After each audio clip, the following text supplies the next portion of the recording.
Pessoal, sejam todos muito bem-vindos para mais uma transmissão aqui no Objetivo Concursos Professor Luciano, e hoje nós vamos conversar sobre direito administrativo. Nós vamos bater um papo dentro do direito administrativo, em especial regime jurídico único, Lei 8.112, extremamente importante para a sua prova. Nós vamos aqui em questões passear por diversos dispositivos importantes que, claro, a gente vai encontrar na nossa prova, tá? Vamos lá, sem mais delongas, a nossa primeira questão. Primeiro, antes de fazermos aqui a nossa primeira questão, eu quero só repassar para vocês o que significa essa tal Lei 8.112. Nada mais é do que o regime jurídico único, ou seja, a lei que vai regulamentar a relação entre a administração pública federal, autárquica e fundacional e o servidor público. Então, o servidor público que presta serviço para a administração pública federal, autarquias federais e fundações públicas federais serão regidos pela Lei 8.112. Então, nós vamos falar aqui sobre servidor, sobre vários institutos importantes, forma de provimento, forma de vacância, tudo que você precisa, repito, para ser o próximo aprovado. Vamos lá. A nossa primeira questão fala assim, pessoal, uma questãozinha bem tranquila, questãozinha bem simples, que fala assim: nos termos da Lei 8.112 de 90, que dispõe sobre o regime jurídico dos servidores públicos civis da União, das autarquias e das fundações públicas federais, assinala a alternativa que apresenta uma forma de provimento de cargo público, tá? Galera, primeiro lembrar que provimento quer dizer preenchimento. Quando a gente fala de provimento de cargo público, nada mais é do que o preenchimento de cargo público. E a Lei 8.112, em especial no seu artigo, no seu artigo 8º, artigo 7º, aliás, vai trazer para a gente as formas de provimento, ou seja, as formas que devem ser observadas para preencher o cargo público. E quando a gente fala de forma de provimento, a gente observa que as formas de provimento pode ser originária ou derivada. Originária nós só temos uma, que é a nomeação. As demais são derivadas. Professor, por que chamam de derivadas? São derivadas porque o servidor ele já tem um vínculo com a administração pública. Ele só vai movimentar-se dentro da mesma. Então vamos lá. Veja aqui as formas de provimento para você nunca mais errar na sua vida. Lembrando que as formas de provimento, você vai trocar provimento por preenchimento. É o preenchimento do cargo público, tá, pessoal? Então, é como se o cargo público tivesse aqui, vago, e para que eu possa preencher, claro, com um servidor público, você, meu aluno, minha aluna, daqui uns dias, Estou lhe desenhando aqui, eu sei que você é muito mais bonito que isso, professor que não sabe desenhar, para que você possa preencher esse cargo público aqui, você precisa de uma dessas formas de provimento. E se você não tem vínculo com a administração pública ainda, você está prestando concurso público, o seu primeiro passo para para originar-se ali servidor público vai ser a nomeação. Por isso que nós chamamos aqui a nomeação de forma única de provimento originário. Claro que as demais são derivadas, porque o servidor público ele vai simplesmente movimentar-se dentro da administração pública. São elas a promoção, a readaptação, a reversão, o aproveitamento, a reintegração e a recondução. Promoção é a elevação do servidor para um nível imediatamente superior, dentro da mesma carreira, tá bom? Readaptação é quando a administração pública coloca um servidor público limitado em suas condições físicas e mentais em um cargo condizente com essa limitação. Reversão é retorno do servidor público depois de determinado, insubsistente o motivo da sua aposentadoria. Então é o retorno do servidor público que estava aposentado por invalidez e que por perícia médica oficial, foi constatado insubsistente o motivo de sua aposentadoria. E claro, pode acontecer também de maneira voluntária, desde que ele não esteja ali na compulsória, que hoje 75 anos, tá? O aproveitamento, que é a forma de provimento em que busca o preenchimento daqueles cargos que foram recriados, tá bom? O aproveitamento ele anda junto ali com a ideia de o servidor que está em disponibilidade. Servidor público muitas vezes não tem cargo para ele preencher, ele fica em disponibilidade, recebendo proporcional ao tempo de serviço. Quando abre o cargo público, ele vai ser aproveitado. Então, aproveitamento nada mais é do que o retorno do servidor público que estava em disponibilidade.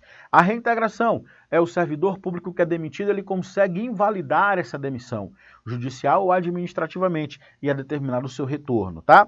E a recondução é o retorno do servidor público estável ao cargo anteriormente ocupado. Lembrando que a reintegração e recondução são direitos relativos a servidores públicos estáveis. Sempre lembrar da estabilidade, tá? Quando falamos em estabilidade, é o servidor que já foi aprovado no estágio probatório. Tranquilidade total. Dito isso, pessoal, a questão é bem simples, ó. A questão fala assim, forma de provimento, supressão, nós não falamos em nenhuma supressão. Aproveitamento, sim. O que é o aproveitamento? É a forma de provimento que vai fazer com que o servidor que estava em, anote, disponibilidade. O servidor que está em disponibilidade, ele retorna para o serviço público, tá?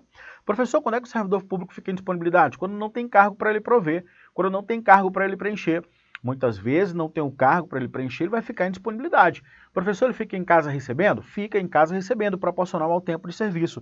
E quando a vaga, quando o cargo público aparece, o que acontece? Ele vai ser aproveitado. Então, o aproveitamento está diretamente ligado ao servidor público que estava em disponibilidade, ok? Ascensão não é, transferência e deposição, tampouco, né? Letra B de bola é o nosso gabarito, questãozinha maravilhosa. Vamos avançar para a nossa segunda questão. Vamos lá. Questão 2, galerinha. Fala assim, ó. Quando o servidor passa a ocupar cargo diverso do que ocupava, tendo em vista a necessidade de compatibilizar o exercício da função pública com...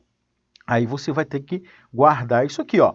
Com eventual limitação sofrida em sua capacidade psíquica ou física, né? Capacidade física ou psíquica. A forma de provimento será, muitas vezes, pessoal, o servidor público ele sofre ali uma incapacidade que não é permanente, mas é uma incapacidade que ele continua, né, sendo possível trabalhar. Essa incapacidade podendo ser física ou mental. Nesse caso, a administração pública vai colocar ele em um cargo compatível com aquela limitação. E essa forma de provimento em um cargo compatível com a limitação que o servidor tem eventualmente sofrido, nós vamos chamar de readaptação. Readaptação. Detalhe que na readaptação tem que observar a horizontalidade, a compatibilidade com o cargo. Ele não pode, por exemplo, ser readaptado para um cargo de hierarquia superior ou de nível de escolaridade diferente. Não pode. Tem que marcar a característica da horizontalidade. Compatibilidade de vencimento, compatibilidade de remuneração, compatibilidade de atribuições, ok? E claro, se não tiver vaga, ele pode ficar como excedente, não há problema nenhum. Então, nesse caso, readaptação, letra B de bola, é o nosso gabarito dessa nossa questãozinha, tá bom? Professor, mostra para mim onde é que está isso na Lei 8.112, vamos lá. O artigo 24 fala assim, a readaptação é a investidura do servidor em cargo de atribuições e responsabilidades compatíveis com a limitação que tenha sofrido em sua capacidade física ou mental. Claro, verificada em inspeção médica oficial. Tudo bem? Beleza! Vamos agora à resolução da nossa questão de número 3. Fala assim, quais das seguintes situações geram vacância? Nós já falamos das formas de preenchimento, das formas de provimento, e essa questão vai falar das formas de quê? De vacância.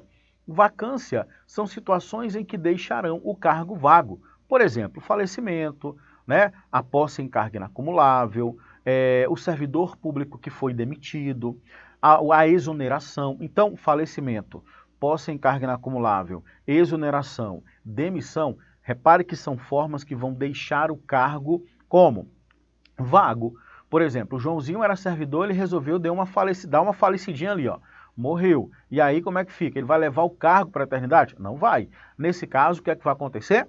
O Joãozinho, ele vai deixar o cargo vago. Então, o falecimento vai ser uma forma de vacância. O Joãozinho praticou uma conduta punida com demissão, instaurou-se o processo administrativo disciplinar, foi dado contraditório, ampla defesa e, ao final, foi aplicado para ele uma demissão. Claro, demissão vai ser descompatibilizado ali do cargo dele, ele vai sair do cargo, então vai deixar o cargo vago. Exoneração. A hipótese de exoneração que mais se apresenta nas provas, né, vai ser aquela quando ele é reprovado no estágio probatório.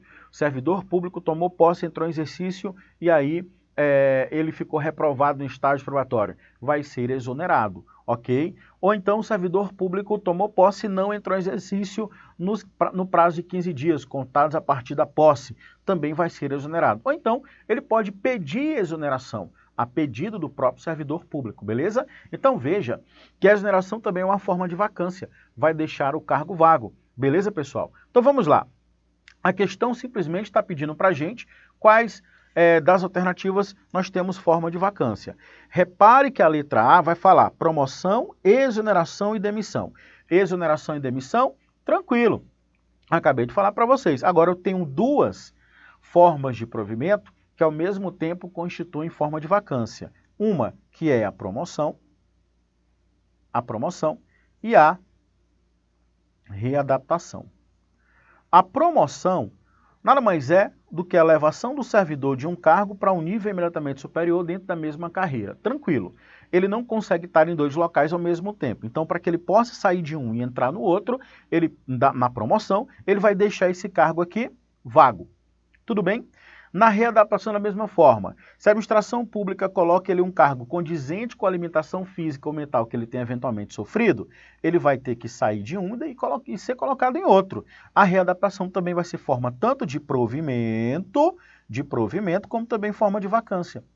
Tá? Então, lembrem-se que promoção e readaptação, assim como a demissão, a exoneração, a posse em carga inacumulável, são formas de vacância. Legal? A aposentadoria, professor? Sim, a aposentadoria também é uma outra forma de vacância. Então, letra A de aprovado é o nosso gabarito. Bora fazer um confere nas demais, hein? Letra B fala assim, reversão, não. Reversão é forma de provimento. É o retorno do servidor público aposentado por invalidez quando insuficiente o motivo da sua aposentadoria, tá? Então, não é o caso. Letra C, exoneração ok, demissão ok, reversão não. Letra D, transferência não é nenhuma e nem outra, né, pessoal? Transferência não é forma nem de provimento, então pouco de vacância. Letra E, ascensão também não, nem forma de provimento, nem forma de vacância. Gabarito, letra A de aprovado, beleza?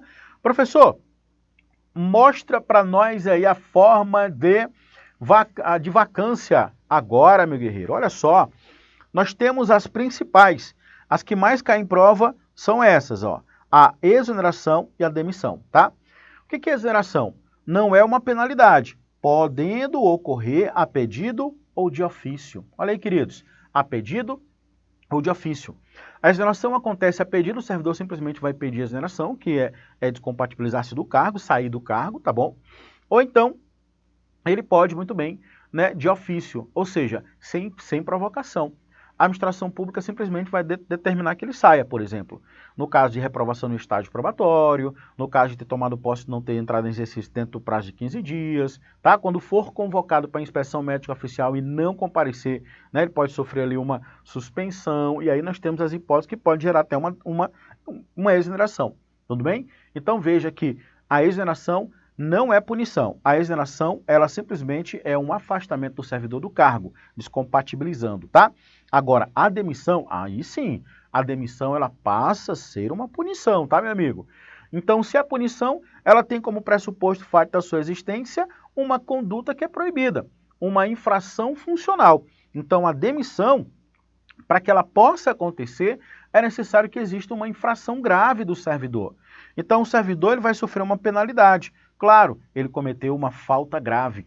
Ok, pessoal? Por exemplo, atos de corrupção, abandono do cargo, ele vai ser demitido. Improbidade administrativa, são situações graves que a Lei 8.112 vai trazer para a gente, que são punidas com demissão. Promoção, nós já vimos, né? Promoção é tanto forma de provimento como forma de vacância. Servidor promovido deixa vago o cargo anterior, tá bom? Readaptação, servidor readaptado deixa vago o cargo anterior, ok? A aposentadoria, qualquer situação pode haver posterior reversão. Então veja que a aposentadoria, o cargo fica vago, mas depois ele pode ser provido através da reversão. Posse em carga inacumulável é quando você está ali num cargo público e você é aprovado em outro que não dá para acumular. Claro que você vai ter que, abre aspas, pedir vacância. Então, se eu sou aprovado num concurso do tribunal X E aí eu estou lá no tribunal C, no X, né, e eu passei para o tribunal Y, não dá para acumular. E agora, como é que faz se não dá para acumular? Eu quero ir para o Y, então vou dizer assim, ó, tribunal X, eu estou saindo fora. Então eu peço a minha vacância por posse em carga inacumulável. Não dá para acumular lá no tribunal Y, então eu vou para lá. Nesse caso, vai gerar o quê? Uma vacância. E claro, pessoal, falecimento, né? Causa natural de rompimento do vínculo funcional entre o servidor e a administração pública. Super tranquilo, tá? Vocês poderão ver na prova qualquer uma dessas hipóteses que vão ensejar a vacância do cargo. Questão número 4, queridos. Vamos lá, questão 4 fala assim, ó. De acordo com as prerrogativas atribuídas aos agentes públicos, conceder-se-á licença. Opa, professor, questão relacionada à licença, eu fico meio assim, não vai ficar mais, tá? Primeiro nós precisamos conhecer as licenças e não confundir com os afastamentos e não confundir com as concessões. São coisas totalmente diferentes, tá? Por exemplo, férias. Férias não é licença, férias é um tipo de afastamento, beleza? Concessão por luto, por casamento, é um afastamento também. Levando em consideração a licença, basicamente você tem que identificar quais as licenças que a 8.112 traz e se ela é com ou sem remuneração. É sempre isso que vem cobrando nas provas, tá? Nossa missão é identificar as licenças e se ela é com ou sem remuneração. Muitas vezes vai estar assim na prova, com prejuízo à remuneração ou sem prejuízo à remuneração. É só parar e raciocinar. Se é com prejuízo à remuneração, ele vai ficar licenciado sem receber. Se é sem prejuízo à remuneração, ele vai ficar licenciado recebendo. Ok? De novo, se é sem prejuízo à remuneração, ele vai ficar licenciado recebendo. Se é com prejuízo à remuneração, vai ficar licenciado sem receber, porque está prejudicando a remuneração. Tranquilo. A questão é exatamente sobre isso, tá, pessoal? A questão é exatamente sobre isso. Vamos lá. De acordo com as prerrogativas atribuídas aos agentes públicos, conceder-se-á licença. Letra A. Quando o servidor desejar acompanhar cônjuge ou companheiro que foi deslocado para outro ponto do território nacional, desde que a administração aceite e seja por tempo determinado. Opa, realmente nós temos a licença para acompanhar cônjuge ou companheiro. Qual a ideia? Qual o fundamento dessa licença, professor? Aliás, qual a ideia? Pessoal, a família deve ser protegida pelo Estado. Então, por exemplo, se eu sou casado e a minha esposa foi aprovada em um concurso que ela precisa ir, a administração pública vai ter que me liberar para acompanhar minha esposa, juntamente com toda a família. Tá? Porque o Estado, repito, tem que buscar a proteção da família, ok?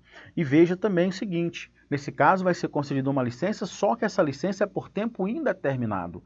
E outra, essa licença, ela não precisa do aceite da administração, porque é a licença que vai ser concedida independentemente do aceite da administração pública. Legal, então essa já não é nosso gabarito, tá?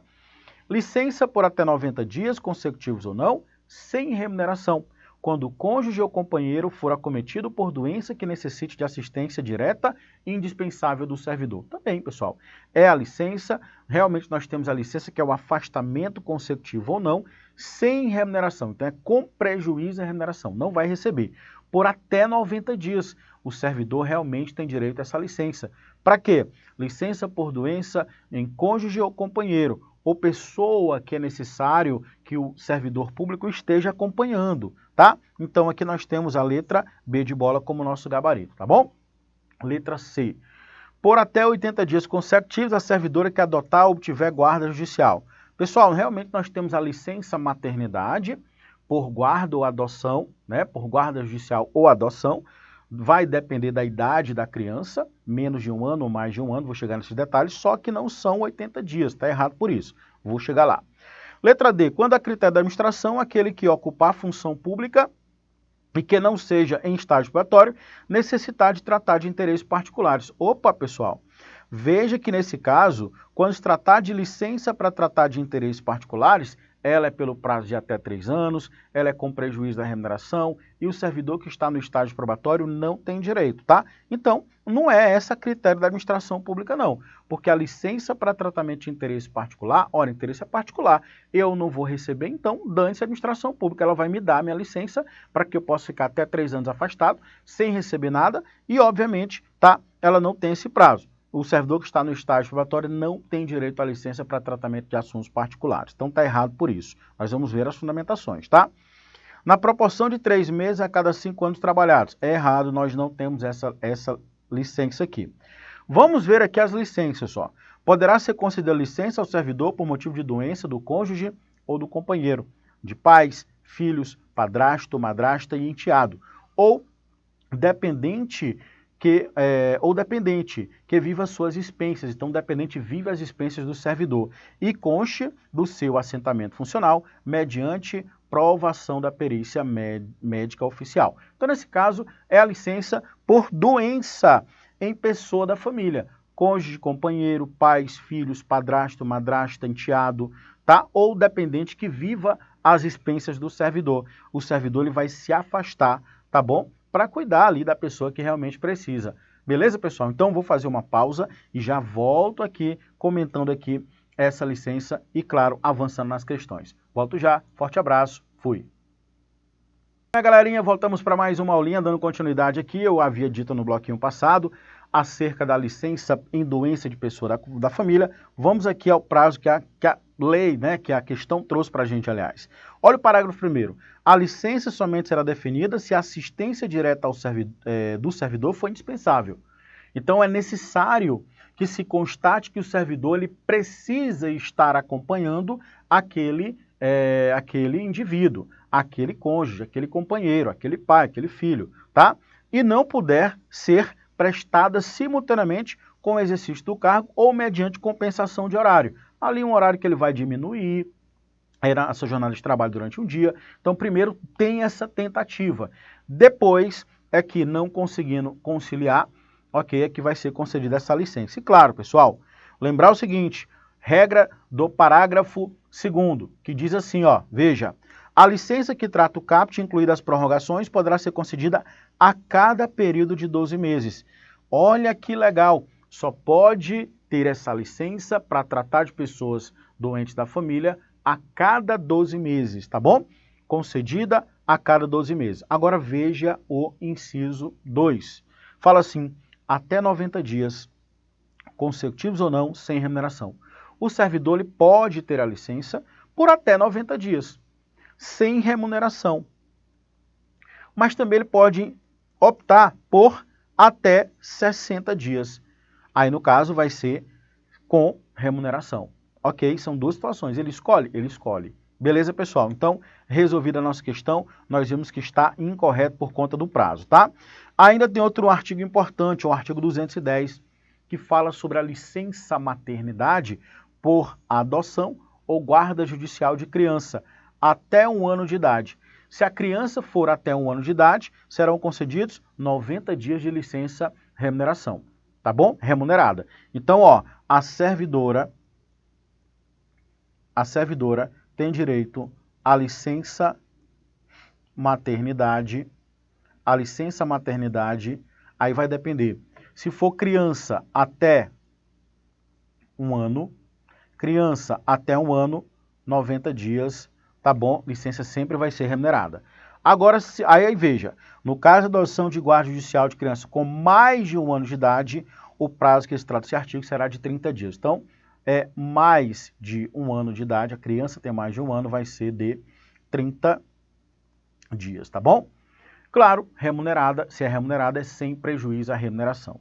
Dito isso, mais um artigo importante, ó, o artigo 91, que trata da licença para tratamento de assuntos particulares. Também uma outra licença que sempre vem nas provas. Veja, a critério da administração, poderão ser concedidos ao servidor ocupante do cargo efetivo, desde que não esteja em estágio probatório. Não pode estar no estágio probatório. Então, a licença para tratamento de assuntos particulares, ela só é concedida para o servidor que for estável. Beleza? E a critério da administração pública, porque aqui vai ser o que chamamos de ato discricionário. Ou seja, a administração pública, ela pode conceder ou não conceder. Tudo bem? Pelo prazo de até 3 anos consecutivos. E ela é sem remuneração. Até 3 anos consecutivos, sem remuneração. Então, são as informações relativas a essa licença. Vamos agora resolver a questão de número 5, Questão 5 na tela para vocês. De acordo com o regime jurídico único, é considerado penalidade disciplinar. Pessoal, uma questãozinha que cobra aspectos disciplinar. Quais as penalidades que a gente encontra na Lei 8.112? Olha só, a inteligência do artigo 127 diz isso para a gente. Ó. Nós temos como penalidades a serem aplicadas para aqueles servidores públicos que transgrediram norma comportamental, deontológica e funcional. Primeiro, a advertência, que é uma penalidade branda. A suspensão, que é uma penalidade que pode ser branda ou intermediária. A demissão, que já é grave. A cassação de aposentadoria ou disponibilidade, ok, que é grave também, por conduta funcional grave. Quando é que eu vou aplicar aqui a pena de cassação de aposentadoria ou disponibilidade? Quando aquele indivíduo, na ativa, tenha praticado conduta e, claro, ele está na inatividade. Como ele está na inatividade, aposentado, por exemplo, não dá para demitir, então eu vou cassar a aposentadoria dele. Então, lembrar que a cassação de aposentadoria ou disponibilidade é uma pena disciplinar que vai ser aplicada nos casos que são punidos com demissão. Ok? Por exemplo, o cara está em disponibilidade. Se o cara está em disponibilidade, não dá para demitir, porque eu só consigo demitir quem está na atividade. Ok, pessoal? Se ele está na disponibilidade, não tem problema. Como não dá para demitir, eu vou cassar a disponibilidade dele. Destituição de cargo em comissão, outra pena. Destituição do cargo comissionado, aquele servidor que está ocupando um cargo comissionado, aqueles cargos de livre nomeação e exoneração, eu vou destituí-lo, afastá-lo porque ele praticou uma conduta que é proibida. Ok? E claro, a destituição da função comissionada. Nós temos aqui as penalidades previstas na Lei 8.112, em especial no artigo 127. Veja comigo aqui, ó. Veja comigo que a letra A, que é o nosso gabarito, demissão, é uma das penalidades previstas no artigo 127. Abandono de cargo não é penalidade. Abandono de cargo é considerado o quê? É considerado uma falta.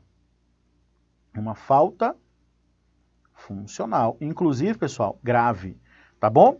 Acumulação de cargo, não. Proceder de forma desidiosa é uma falta. É uma falta funcional. Ou então recusar fé a documentos públicos também vai ser uma falta. Tá bom? Beleza? Maravilha, questãozinha resolvida. Vamos agora à questão de número 6. Na tela para vocês, ó. Fala assim, de acordo com o regime jurídico único, são considerados como efetivo exercício os afastamentos ao serviço em virtude de... Vamos lá. Nós chegamos agora num ponto em que, primeiro, é muito recorrente nas provas. Precisamos ter atenção redobrada com relação a isso. Qual a ideia? Lembra que eu falei para vocês que o servidor público, muitas vezes, ele vai ficar ou afastado, ou licenciado, ou em concessão? Pois é.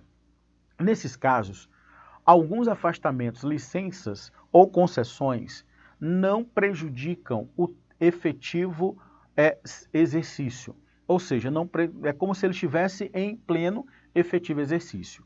É exatamente isso que a questão está pedindo para a gente. Ele está perguntando quais os afastamentos que consideram-se como efetivo exercício. Ou seja, o cara vai estar afastado, licença, algum afastamento, tá? Ou licença, mas é como se ele estivesse contabilizando o tempo, por exemplo, para uma determinada promoção por merecimento. É como se ele estivesse em exercício. Beleza? Vamos lá.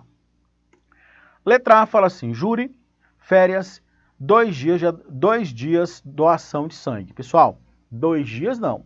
Deixa eu mostrar para vocês aqui, ó. Doação de sangue, nós temos aqui, é uma ausência, tá? Doação de sangue é uma ausência do serviço público. Ele vai aqui afastar o servidor por 1 dia. A questão falou 2, já está errado. Eu vou aproveitar e já dizer para vocês aqui sobre o artigo 97. Nós temos das ausências do servidor, ou concessões, como alguns autores, né, utilizam. O servidor ele vai se ausentar. E se ausenta, é sem prejuízo do salário, ou seja, não há prejuízo à remuneração. Nós temos, por exemplo, para doação de sangue, 1 dia. O servidor vai doar sangue, ele 1 dia não precisa ir trabalhar.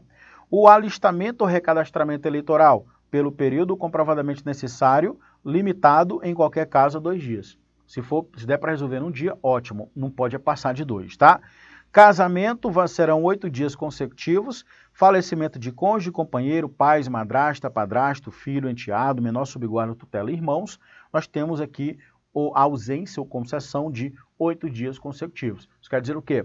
Que o servidor público vai ficar 8 dias sem prejuízo à sua remuneração. Bacana? Agora deixa eu só mostrar para vocês o seguinte, ó.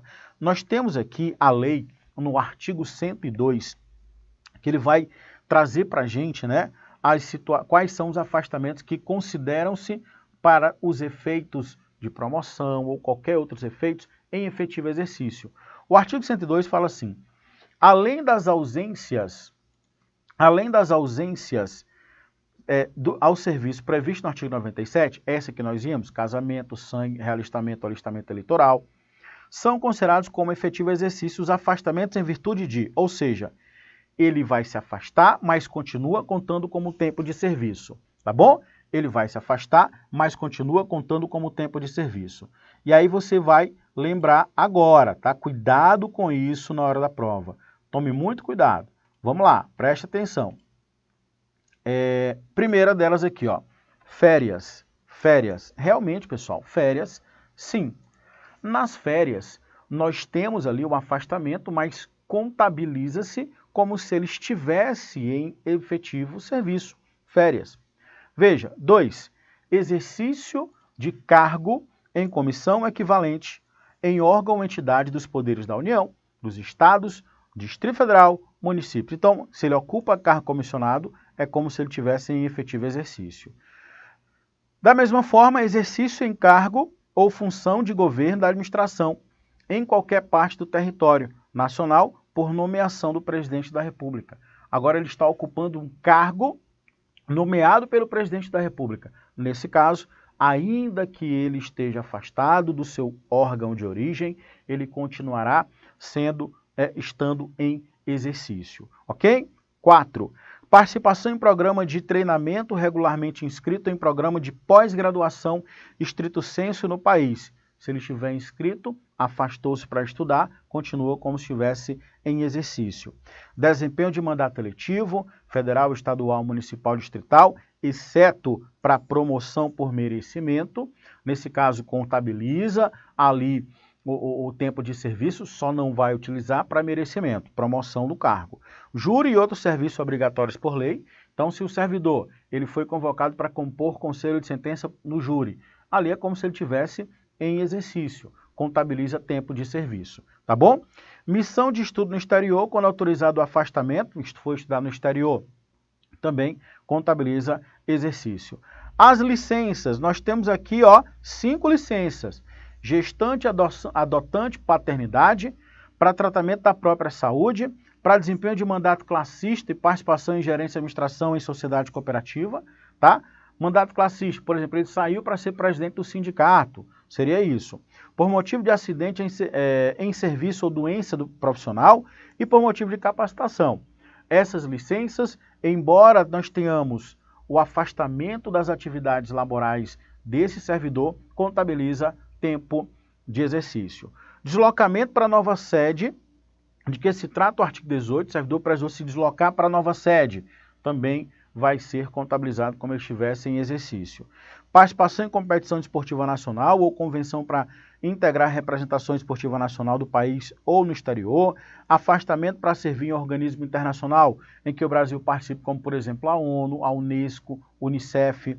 Se você se afasta ali para atuar nessas instituições, conta como tempo de serviço, tá bom? É exatamente isso que a questão está pedindo. Nós vimos que a letra A já está errada porque doação de sangue só um dia. Licença gestante, sim. Serviço militar, 5 dias de falecimento de menor subguarda. Nós vimos que não são 5, ó. São 8 dias, ó. Deixa eu pegar aqui para vocês, ó. São 8 dias de falecimento, tá bom? Voltando aqui na questão. Desempenho de mandato eletivo, tratamento da própria saúde por até 12 meses. Tratamento da própria saúde. Deixa eu pegar para vocês aqui, ó. Também até o limite não são de 12, até o limite de 24 meses. Então, aquele servidor que se ausentou para tratar da própria saúde, ficou lá 24 meses, até 24 meses, ele contabiliza como se estivesse em serviço. mesmo estando afastado em licença para tratamento da própria saúde. Ok? Então está errado. Letra D, desempenho de mandato eletivo, federal, estadual, municipal, em qualquer hipótese. Qualquer hipótese não. Por quê? Porque, lembrando que não vai ser considerado para fins de promoção, por exemplo, por merecimento. Nós vimos aqui, ó, deixa eu pegar para vocês aqui, ó, promoção por merecimento. Ele não pode utilizar esse período que ele passou atuando como deputado federal, senador, servidor, sendo ele servidor público, e voltar e utilizar para promoção por merecimento. Não pode. Ele pode utilizar para fins previdenciários, mas não pode utilizar para promoção por merecimento, por clara disposição legal, tá bom? Claro, o nosso gabarito vai ser a letra E. Extremamente importante essa questão, tá, pessoal? Que fala assim, ó, doença profissional, capacitação conforme legislação específica, participação em competição esportiva conforme disposto em lei específica. Beleza, aqui nós temos as situações que, repito, mesmo estando afastado das atribuições do cargo, conta como tempo de efetivo exercício. Tudo bem, pessoal? Então, tá aí resolvida a nossa questão 6. Sem mais delongas, vamos para a questão de número 7. Questão 7 fala assim, ó. Deixa eu pegar a nossa questão 7. Sobre licença por motivo de doença em pessoa da família, de acordo com o regime jurídico único, é correto afirmar: a licença para trato de pessoa da família, em todos os casos, será considerada efetivo exercício. Pessoal, não. Em todos os casos, não, tá bom? Ficou errado aqui. Só será considerado efetivo exercício se a licença for até 24 meses, conforme nós vimos. Então, letra A já fica prejudicada. A letra B. Será concedida para tratar pessoas da família, servidores ocupantes de cargo efetivo e comissionados. Comissionados não, pessoal. Comissionados não terá direito aqui, tá bom? Somente servidor público efetivo. Letra C. Será concedida licença para trato de pessoa da família pelo período de 60 dias consecutivos sem remuneração, podendo ser prorrogado uma única vez por igual período. Opa, 60 dias é com remuneração, 90 dias é sem remuneração. É bem simples a conta aqui, ó.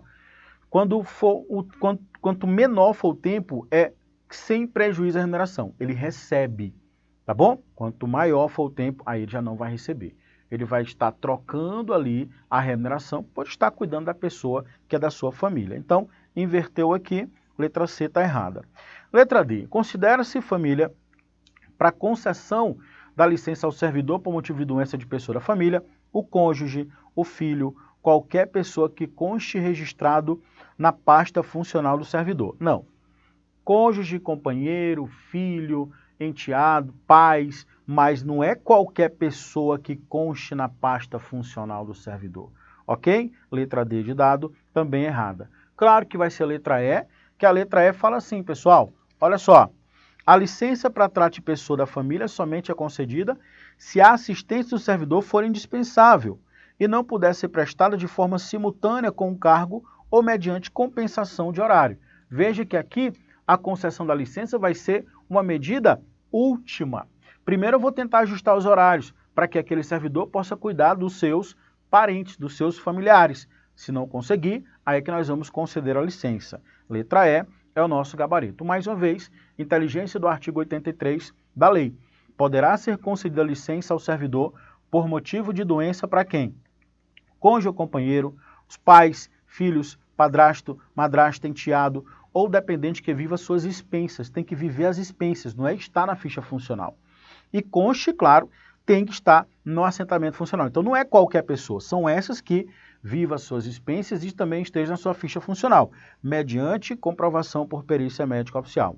Agora veja, a licença só será deferida se a assistência direta do servidor for indispensável, o servidor tem que estar lá, ok? E aí a gente observa que a licença de que trata o CAPT, incluindo as prorrogações, poderá ser concedida a cada 12 meses, também nós já vimos isso. Agora veja os prazos, até 60 dias. Por até 60 dias, consecutivos ou não, mantida a remuneração do servidor.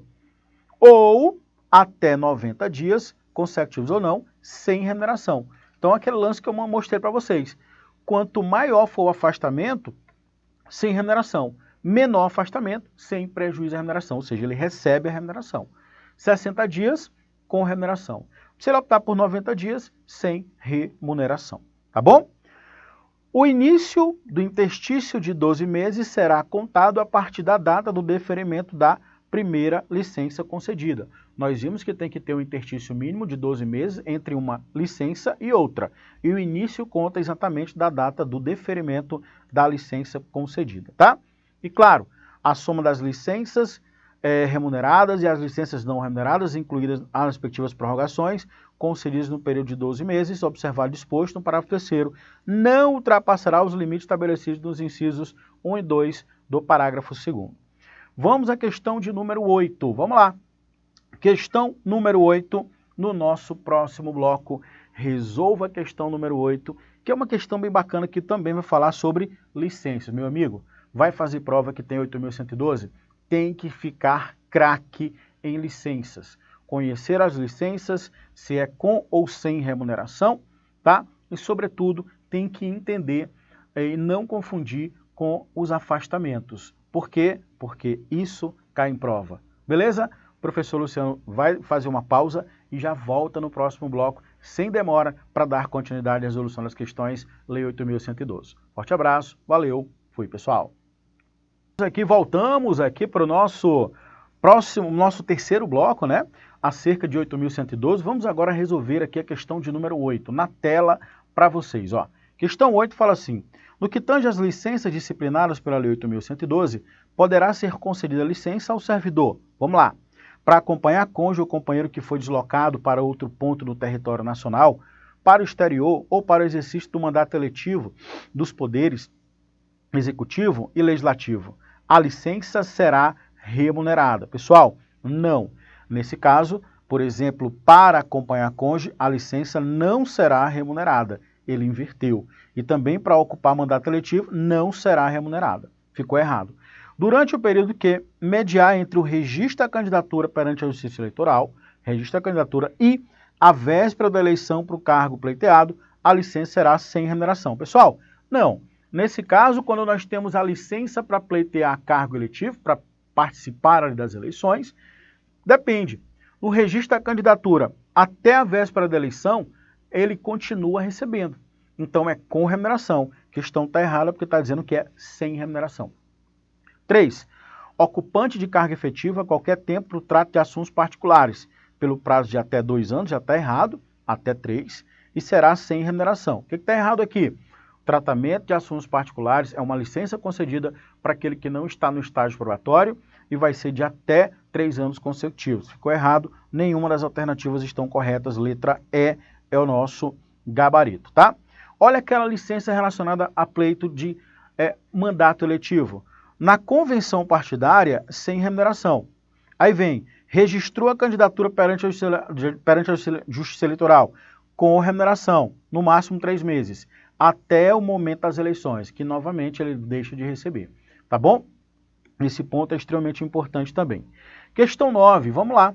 Questão 9 na tela para vocês, ó. Questão 9 fala assim: acerca da alternativa correta, assinala a alternativa correta. Será concedida ajuda de custo ao servidor que se afastar do cargo ou reassumi-lo em virtude de mandato eletivo? Pessoal, não. Primeiro vamos lembrar aqui o que é a ajuda de custo. A ajuda de custo vai ser uma indenização que o servidor recebe quando ele precisar fazer um deslocamento permanente no interesse da administração pública. Então, a administração pública está ali, determinou que o servidor público saísse de um determinado local para um outro permanentemente, no interesse da administração pública.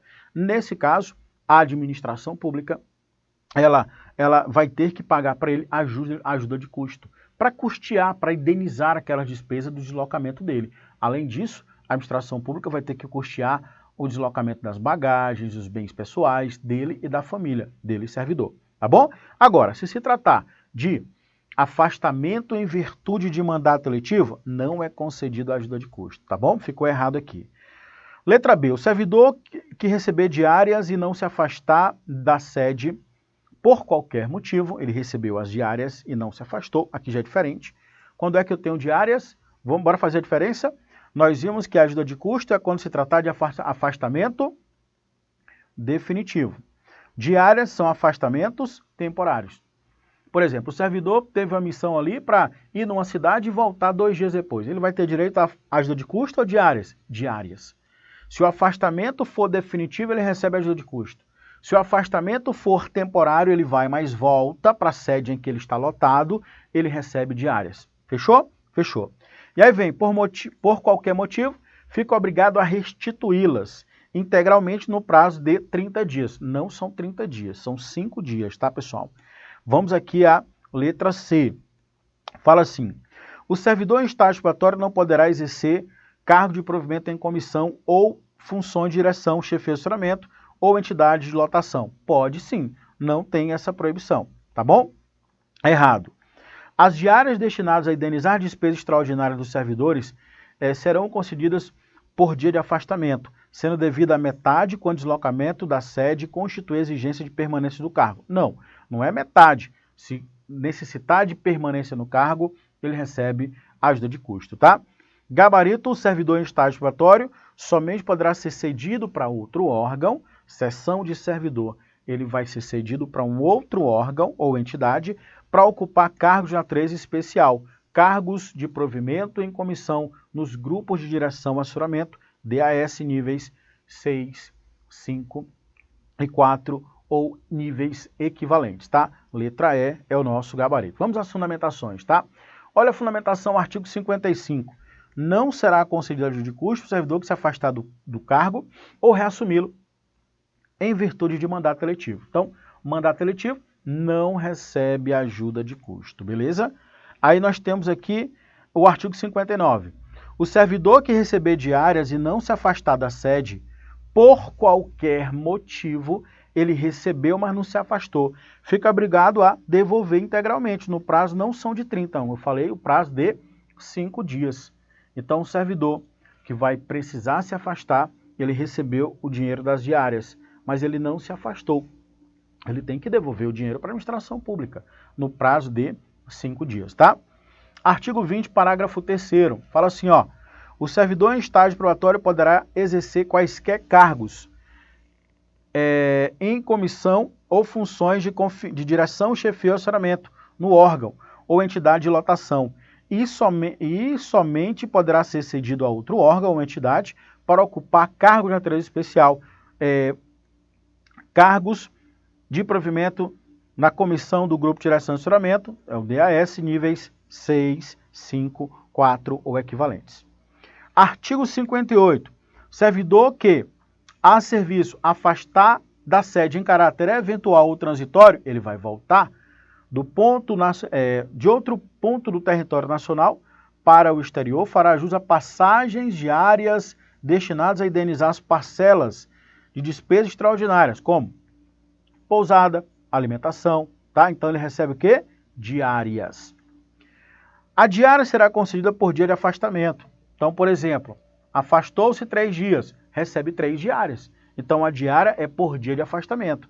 Devida pela metade, quando o deslocamento não exigir pernoite fora da sede. Então, quando o cara não for dormir fora da sede, ele vai voltar no final do dia, ele vai receber somente metade. Ou quando a União custear por meio diverso as despesas extraordinárias cobertas por diárias. 2. Nos casos em deslocamento da sede constituir exigência permanente do cargo, o servidor não fará as diárias, porque ele já estará recebendo ajuda de custo. Questão 10, vamos lá. Nossa questão de número 10 na tela para vocês. Ó. A Lei 8.112 de 90 dispõe sobre o regime jurídico dos servidores públicos civis da União e das autarquias e das fundações públicas federais. Com base nessa legislação, analise as assertivas abaixo. 1. O prazo para o servidor empossado em cargo público entrar em exercício é de 30 dias. Não, são de 15 dias, tá, pessoal? O servidor público é assim, ó. O servidor público que é nomeado, ele tem 30 dias para tomar posse. Quando ele toma posse, efetivamente ele se torna servidor, porque a investidura no cargo público se dá com a posse. Depois que ele toma posse, ele tem que entrar em exercício. Qual é o prazo? 15 dias. Se ele não entrar em exercício, o que acontece? Exoneração. Agora, se ele inobserva o prazo de nomeação para posse, não tem exoneração. Ou seja, se ele não vai tomar posse depois de nomeado no prazo de 30 dias, tornar-se-á sem efeito o ato de nomeação. Então, cuidado com esses detalhes, são sempre pertinentes você lembrar para a prova, tá? Então, primeira proposição, errado.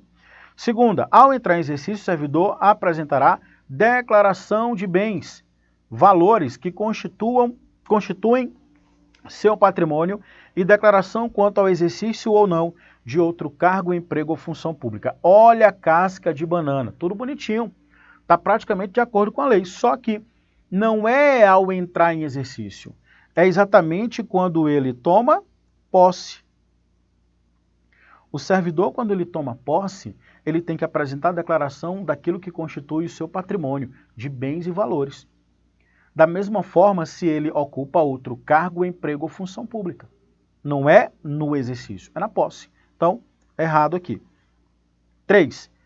A posse dar-se-á pela assinatura do respectivo termo. Sim, eu vou assinar o termo de posse, no qual deverão constar as atribuições, ou seja, o que você vai fazer no seu cargo, os deveres, responsabilidades, direitos inerentes ao cargo ocupado, que não poderão ser alterados unilateralmente, somente pela administração pública, por exemplo, por qualquer das partes, ressalvados os atos de ofício previstos em lei. Perfeito. Somente o 3 está correto. 3, letra C, é o nosso gabarito, tá bom? Olha aí, artigo 15, parágrafo 1º, que vai trazer o prazo para que, depois de ter tomar posse, é de 15 dias para que o servidor empossado possa entrar em exercício. No ato da posse é que ele vai demonstrar a declaração de bens e valores que constitui seu patrimônio, pessoal, não é em exercício, tá bom? E claro, a posse dar-se-á pela assinatura do termo de posse, conforme nós vimos. Questão de número 11, vamos lá. Muito boa essa questão. Questão 11 fala assim, segundo a Lei 8.112, para o servidor público, em uma repartição pública federal, manter sob chefia imediata cargo, função de confiança, cônjuge, companheiro ou parente. E aí, pessoal? Pode ou não pode? Eu sou servidor público, eu posso manter sob minha chefia imediata. Olha aí, ó, a questão falou, chefia imediata. Eu posso manter sob minha chefia imediata cônjuge, companheiro, parente? Sim ou não? Não, porque isso é proibido por lei. Isso é uma infração, tá bom? Funcional. É uma violação a preceitos funcionais. Então, isso aqui é o quê? Proibido por lei. Professor, onde que a gente vai encontrar? Veja o artigo 117. Aliás, é obrigação sua ler todo o artigo 117, que vão trazer as proibições dos servidores. Dentre elas, eu apresento para vocês aquelas do inciso 8, que fala assim, é proibido ao servidor manter sob sua chefia imediata, encargo ou função de confiança, quem? Cônjuge, companheiro ou parente até o 2º grau. Professor, essa paradinha do 2º grau cai na prova? Cai. Então, até o 2º grau, não posso manter sob a minha chefia imediata. Então, vimos que o gabarito vai ser letra A. Questão de número 12. Questão 12 fala assim, pessoal, ó, marque a alternativa que apresenta 2 requisitos básicos para investidura no cargo público. Aqui nós temos o artigo 5º da Lei 8.112. Primeiro, o artigo 5º vai trazer para a gente os requisitos básicos necessários à investidura do cargo público. Segundo, esses requisitos devem ser demonstrados no ato da posse. Terceiro, o rol de requisitos trazidos na Lei 8.112 constitui um rol exemplificativo, porque poderão existir outros requisitos além daqueles gravados no artigo 5º da Lei 8.112. Quarto ponto importante que você precisa lembrar é que os requisitos, ele vai ser lembrado, né, pelo macete Nagoki-Nidapt. Olha aí, ó. Como assim, professor? Nagoki-Nidapt. Nagoki-Nidapt, Nagoki-Nidapt, Nagoki-Nidapt. Você vai ficar falando isso o dia todo, e aí você vai lembrar dos requisitos básicos para investidura no cargo público: nacionalidade brasileira, gozo dos direitos políticos, quitação com as obrigações militares e eleitorais, nível de escolaridade exigido para o cargo, idade mínima de 18 anos, aptidão física e mental. Beleza?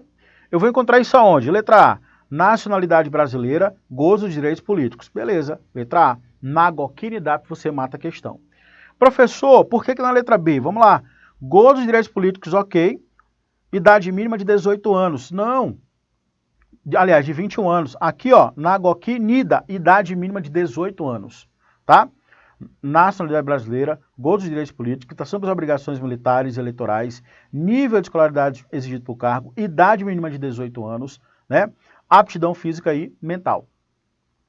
Aptidão física e mental, ok, na letra C. Nível de escolaridade no mínimo superior. Não, é o exigido pelo cargo. Idade até 45, não tem esse até, é mínima de 18. Quitação com as obrigações militares e eleitorais, ok. Então aqui eu já é ok. Ser eleito por votação direta, nada a ver, não é assim? Letra A, o nosso gabarito. Olha o macete aí, ó. Já vimos na GOQ-NIDAP, aí você tem que lembrar o seguinte: requisitos básicos, nacionalidade brasileira, observando o lance das universidades. As universidades, instituição de pesquisa poderão prover alguns cargos com estrangeiros. Cargo de professor, técnicos e cientista. Professor estrangeiro? Isso. O estrangeiro ele pode ocupar um cargo público? Pode, nessa situação excepcional. Nas universidades ou instituições de pesquisa, tá bom? Para preencher os cargos de professor, técnico e cientista. Gozo dos direitos políticos, tem que ter. Quitação com as obrigações militares e eleitorais. Nível de escolaridade não é superior, no mínimo superior. É aquele que é exigido para o cargo. Fundamental, médio, superior, tá bom? 18 anos, idade mínima e aptidão física e mental. Aí eu preciso só que você lembre que esse rol aqui é um rol exemplificativo. Por quê, professor? Poderão existir outros requisitos exigidos pela administração pública, além desses que são trazidos pela Lei 8.112. Bacana? Questão 13. Vamos lá. Questão 13, queridos. Fala assim, ó. Vou pegar aqui, ó. O servidor público civil federal investido em mandato de prefeito. Opa! Primeiro, mandato, seria o correto seria, né? Mandato de prefeito. Vai ser um cargo eletivo. Professor, o que é um cargo eletivo? Cargo eletivo é aquele cargo em que o seu provimento se dá por meio de eleição. O seu acesso é por eleição e o provimento é por diplomação. Esse é o cargo eletivo. Primeira regra, você vai levar para sua prova. Servidor público não pode acumular cargo eletivo. De novo. Servidor público não pode acumular cargo eletivo. Então, regra, eu preciso me afastar. Se eu sou servidor público e eu vou pleitear um cargo eletivo, venci as eleições, eu não posso ao mesmo tempo ser servidor público de manhã e à tarde ser deputado. Não pode. Para isso é que nós temos o afastamento para ocupar cargo eletivo. Tudo bem? Pois é. Mas nós temos algumas peculiaridades, principalmente para os cargos do poder legislativo, executivo municipal. Para prefeito tem uma situação e para vereador uma outra situação. Vejamos. Antes de resolver a questão, ó, veja comigo, ó.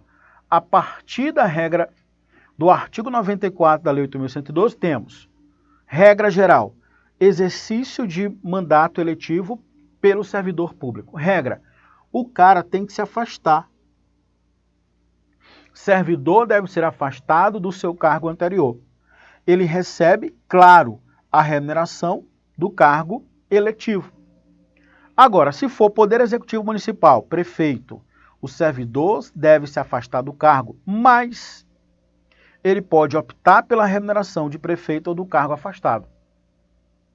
Ou então, terceira situação, se for vereador, se tiver compatibilidade de horário, ele acumula os dois cargos, tá bom? E ambas as remunerações, não se afasta. Mas se não tiver compatibilidade, ele se afasta do seu cargo, mas pode optar pela remuneração, a mesma regra do prefeito. Então, isso aqui é extremamente importante. Vamos ver aqui na questão, aplicação na questão. Letra A. Poderá acumular 2 cargos independentemente da compatibilidade de horário? Não, não pode, ele precisa se afastar. Ficou errada a letra A. Será afastado do cargo, emprego ou função, não podendo optar pela remuneração. Nós vimos que ele pode optar pela remuneração, ou de prefeito, ou do cargo em que ele está se afastando. Letra C. Será afastado do cargo, emprego ou função, sim, é prefeito, sendo factado a optar pela sua remuneração. Ele vai escolher a remuneração dele, ou de prefeito, ou de servidor público. Letra C é o nosso gabarito. Letra D. Havendo compatibilidade de horário, poderá acumular os 2 cargos. Não pode. A regra de compatibilidade de horário para fins de acúmulo do cargo é para o cargo de vereador.